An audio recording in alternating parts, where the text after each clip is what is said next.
Hello everyone, જય સોમનાથ, જય શ્રી કૃષ્ણ. આજે હતો રવિવાર અને અધિક માસની પૂનમ.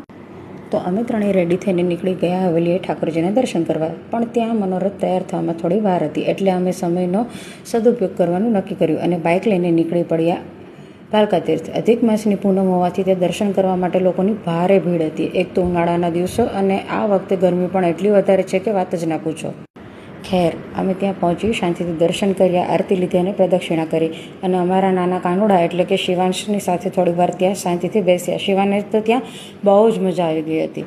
મારા હસબન્ડને તો ગરમી ખૂબ થઈ ગઈ હતી. એમની પાસે રૂમાલ હતો તો એ ખબર નહીં તેમને કેમ મારા દુપટ્ટાથી જ પરસેવો છો ગમે છે. મને ચીડવવાની કે ઇરિટેટ કરવાની કે તક એમ છોડતા જ નથી. ખેર, ભાલકા તીર્થમાં સરસ મજાના દર્શન કર્યા પછી અમે ગયા બાજુના મંદિરમાં જયરામ ધૂન ગવાતી હતી.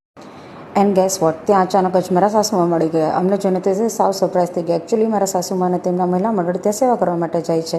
ત્યાં બધાની બ્લેસિંગ્સ લઈ ત્યાંથી રિટર્ન થયા હવેલી તરફ. ત્યાં થોડી વાર કીર્તનનો આનંદ લીધો. એન્ડ ફાઇનલી ઠાકોરજીના મનોરથના બહુ જ અદ્ભુત દર્શન થયા. દર્શન કરીને મન એકદમ તૃપ્ત થઈ ગયું અને પછી અમે ઘરે રિટર્ન થયા. જય શ્રી કૃષ્ણ, જય સોમનાથ, બાય.